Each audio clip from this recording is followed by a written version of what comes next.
Chapter 23. Examination of the Perversion of Truth.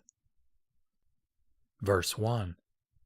Covetousness, enmity, and delusion are said to arise from false ideation or conceptualization. Indeed, they come about in virtue of the perverse relational play of purity and impurity. Verse 2.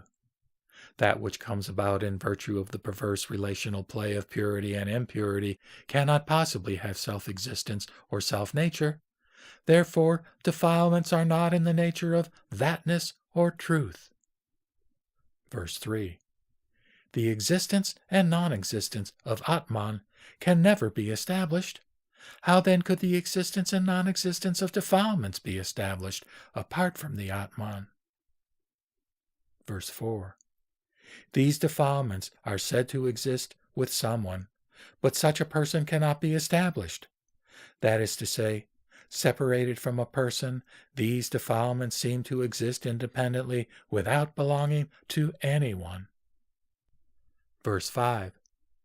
As in falsely viewing one's own body, the defilements do not exist in a fivefold manner with respect to the defiled person.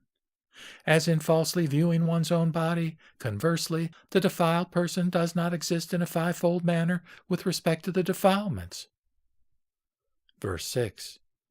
The perversions of purity and impurity cannot exist from the standpoint of self-existence. In virtue of what type of perverse relational plays of purity and impurity do defilements exist? Verse 7. Material form, voice, taste, touch, smell, and the various factors of existence are conceptualized as the sixfold objects of covetousness, enmity, and delusion. Verse 8.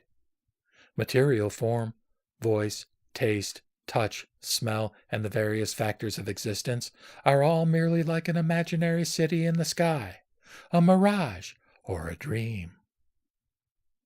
Verse 9.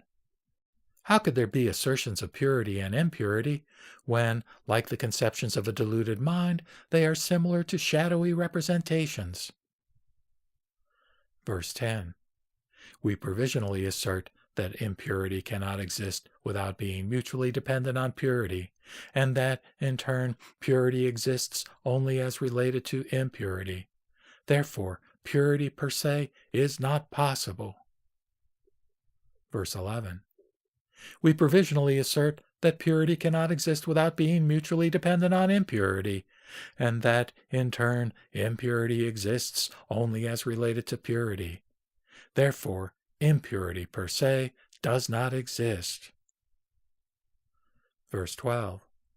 When there is no purity per se, how could covetousness arise? Also, when there is no impurity per se, how could enmity arise?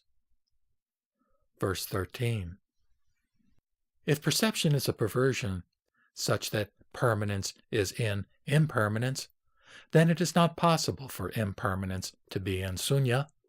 How then could that perception be a perversion? Verse 14. If perception is a perversion such that permanence is in impermanence, then again, how is it that the perception of impermanence with respect to sunya is not a perversion? Verse 15. That which depends on perceiving, the perception, the perceiver, and that which is perceived are all of the nature of quiescence. Therefore, perception in itself does not exist. Verse 16. As there is no perception, properly or improperly, who does and who does not have the perversion? Verse 17. Perversions do not come about even in one who perverses. Again, they do not come about even in one who does not perverse. Verse 18. Perversions do not come about even in one who is presently perversing. Consider seriously by yourself, in whom will the perversions arise? Verse 19. How could there be non-originated perversions? When perversions have not occurred, how could there possibly be one who perverses? Verse 20. Existence does not come about by itself or by an other, nor does it come about by both self and other. How could there possibly be one who perverses?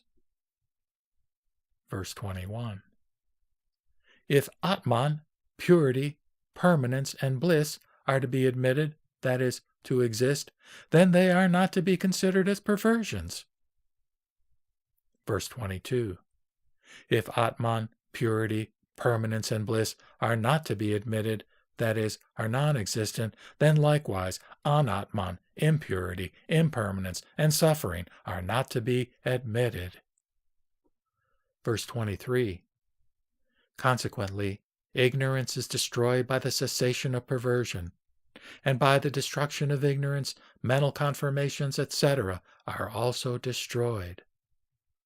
Verse 24. If the defilements really exist in someone, in virtue of self-nature, how could they be abandoned? And who could abandon the self-nature?